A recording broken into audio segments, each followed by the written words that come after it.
Welcome to the Advance Your Art podcast, where we talk about the journey from artist to entrepreneur and everything in between. You've worked hard to hone your craft. Now take it to the next level with tips, techniques, strategies, and routines used by successful artists to grow their businesses and careers. Now, let's get started and have some fun with your host, Yuri Cataldo.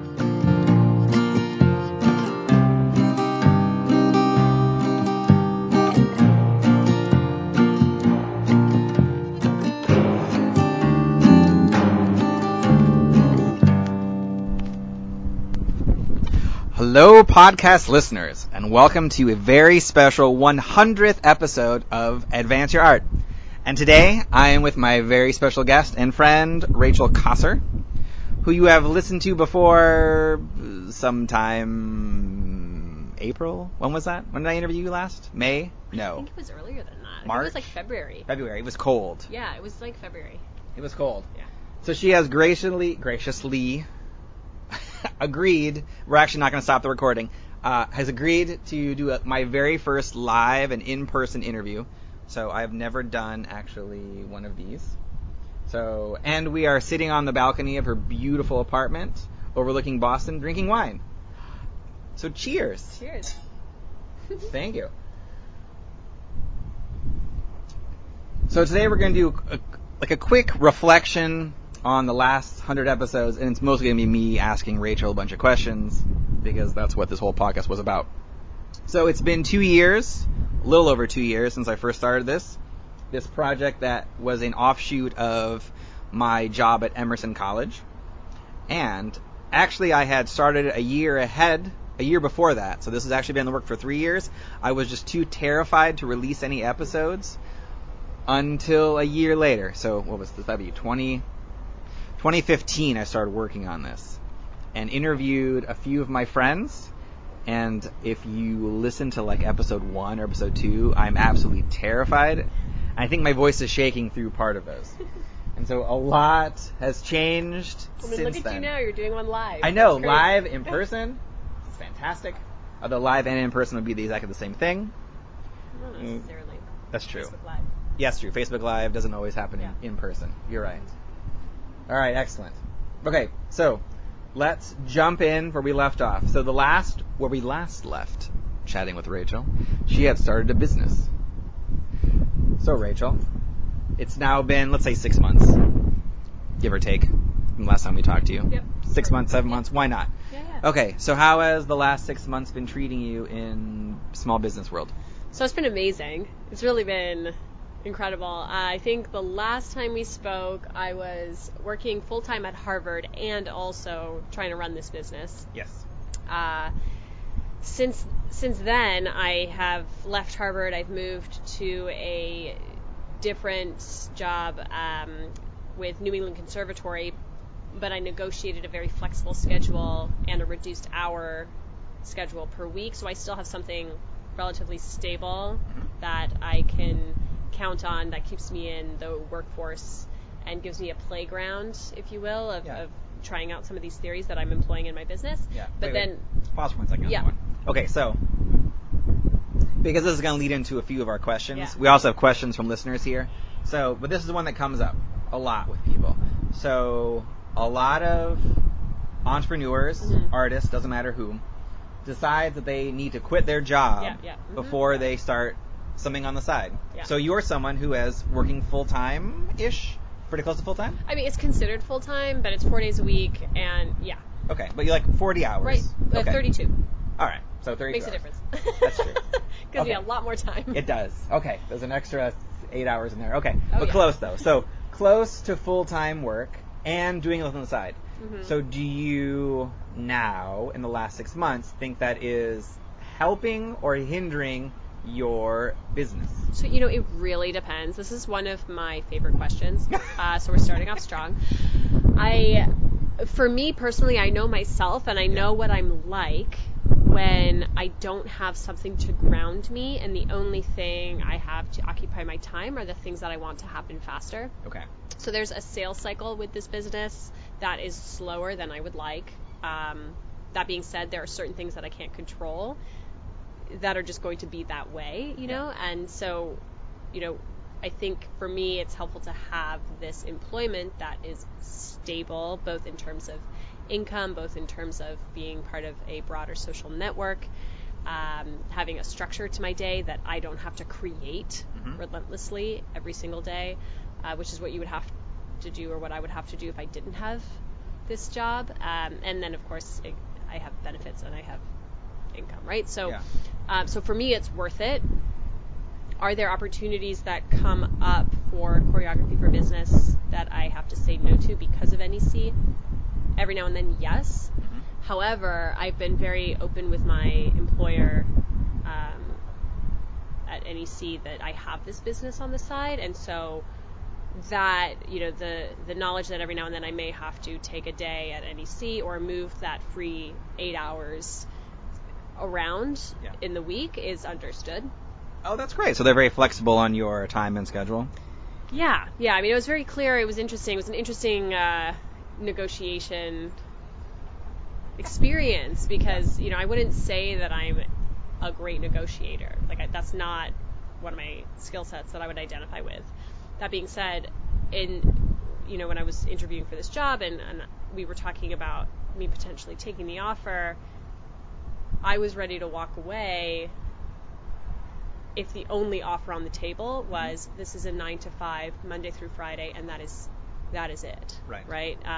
But you got what you wanted, though. Well, I got what I wanted because I was clear about what I wanted, and I was also lucky that it aligned with the mindset and philosophy of having a flexible work arrangement in this particular workplace, right? Which is not always the case. Right. So in that sense, you were actually a fantastic negotiator. Because you were able to, you got what you wanted, and you gave them what they wanted. Have you ever read the book Never Split the Difference by Chris Voss? No, I have not. So, definitely worth looking into. He's a fascinating guy. I've listened to a lot of interviews of him. He is a former FBI hostage negotiator. And he's actually taught some classes at HBS about negotiations. And he has a very specific way that he does it. But basically, that's kind of what he sees like negotiations as. It's trying to find out what the other person wants and then doing what you can to give it to them within reason. So you also get what you want to. Yeah. I was listening to Tim Ferriss did an interview with Cindy Eckert Whitehead. She's big in the pharma industry. And she had this awesome quote where she was like, you know, in terms of winning a negotiation or coming out on top in a negotiation, whoever cares less comes out on top, right? And I think that sounds harsh, and I don't want it to sound like I didn't care at all about, you know, where I'm at now, but I did go into this conversation knowing what I needed from this next step and was able to stick to that. And again, I do think I was very fortunate that it aligned with, you know, someone who was just had a more flexible philosophy, right? Like, as long as you're getting the work done, you know, whether half of the day is spent at home, whether you come in early and leave early, whether you come in late and leave late, like, you know, you can define that. Yeah. No, I think it makes sense because you were, so it's not so much maybe let's say that care less, but you were willing to walk away. So in your case, no deal was better than a bad deal, which would have been you working, let's say, 40 plus hours a week and then being chained to a desk all the time. Yeah. Like in your mind, that was a bad deal. Yeah. So you're willing to walk away from that. And that wouldn't have worked. That wouldn't have worked for my business. It wouldn't have worked for me personally. Yeah. It wouldn't have worked for the employer ultimately. And I knew. Like, I was very clear on that. Like, I knew that I had a time limit at Harvard working a full-time job. And I knew that my next step, you know, if there was the right fit of role, I was interested in taking on a quasi full-time job, right? But I knew that it couldn't be the traditional structure. Like, I needed autonomy, and I needed to know that if there was an opportunity that came up for Choreography for Business, like a client, or, you know, I had to travel somewhere to, you know, do a workshop or speak at a conference, that I could do that. Right. Which is the case now, which is brilliant. You know, I'm very thankful for it. Yeah. Oh, great. So, what are some conferences that what has been your favorite conference to either attend or speak at in the last 6 months? Oh, that's such an easy one for me to answer. Is it the same for both? No. Okay. No. But my favorite conference speaking experience was it's this awesome organization called the Scientista Foundation, and it's women in STEM, so women in science, tech, engineering, and math. Yeah. And it was in New York, and a good friend of mine who's also a super badass woman, her name's Mackenzie Lowry, and she speaks at this conference annually, and her the subject matter that she focuses on is confidence, right? Okay. Or bridging the confidence gap, I think it's called.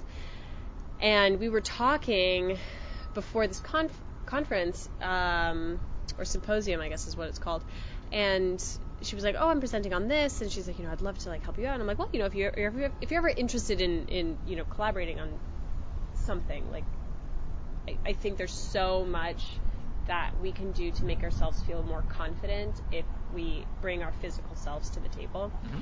And she was open-minded and generous enough to share her time with me, so we did a dual act together. We had an hour and a half, and we split the time, and she presented her work, and I presented my work, and it ended up being this awesome hit. Yeah. Right? And it was amazing, because these women were given something very unique. They were given something very theoretical and research-based from Mackenzie, and then they were given something tactile and kinesthetic in the moment from me. Mm-hmm. And it's just the gift of my program to myself is that I get to see people transform physically in front of my eyes, right?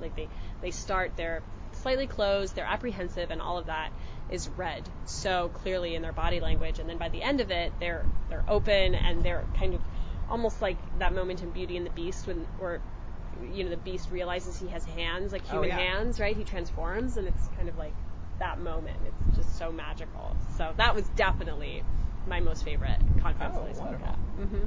So can you give me some examples of what you had them do? I mean, I know just sitting in your presence right now, I am super aware of my posture. I know, I've seen you fix it 3 times. Because I'm like, damn it, I can't slouch. Oh my god, you're so, yeah. Yeah. It's osmosis. Osmosis rage.